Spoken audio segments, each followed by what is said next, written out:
Mr. President, in December, the United Nations imposed sanctions on Eritrea for what they say was supporting armed groups like Al-Shabaab in Somalia. Do you feel as though you've been unfairly victimized? It's a mockery of justice and history. In our political culture, we've never believed, and we don't believe, religion is an alternative or substitute for political, social, economic problems in any one country or any society. We've never entertained the idea of Sharia being a solution or Islam being a solution, as many may like to appreciate. How possibly can one blame Eritrea for sympathizing or supporting one group against the other in Somalia? We've never done that. Why would the United Nations and the African Union say that this is what you are doing, that you're supporting? Where are these evidences in the first place? What are they saying? That's where I come to say this is a mockery of justice. Are you using Somalia as a battleground to fight Ethiopia? It's not a battleground with Ethiopia. This border issue was a senseless conflict instigated by the United States in the first place, for the record. If Ethiopia were to withdraw from Badme, that's the border town that you are referring to, if they had to withdraw from that, would you then take this country off the war footing? It's not a problem with Ethiopia. We've never had any problems with Ethiopia. We worked with these people for almost 2 decades to remove a government in Ethiopia.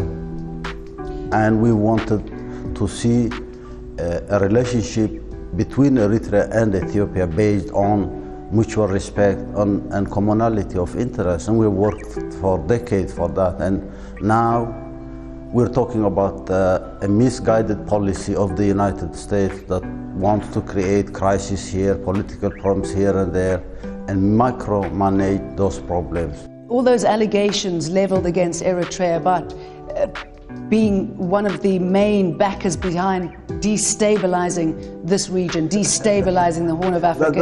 Is that not true? Who is destabilizing the Horn of Africa? Who has been supporting warlords in Somalia for the last 20 years? Who has intervened in Somalia, invaded Somalia? Who has wanted to put governments from outside? We have 3 strategic interventions the last 8 or 10 years, where people have tried to impose governments from outside. And that's not what you're doing in this region. This is destabilizing Somalia, and by destabilizing Somalia, you destabilize the region. You are friends with both Iran and Israel. How do you balance the two? And that is another joke, because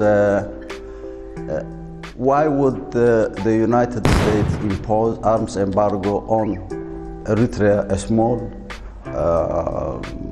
country with very limited resources, and not impose sanctions on the alleged role of Iran in the region? How can you possibly appreciate the logic behind this position of the United States? Maybe you can clear up for us Iran's role in this region. There is no role for Iran in this region. Eritrea is not for sale.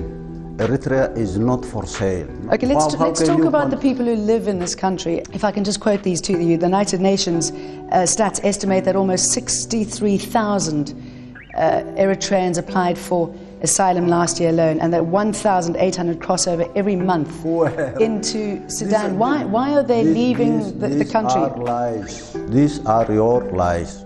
Let's talk about the drought in the Horn of Africa. Eritrea, like all the other countries, is suffering from this.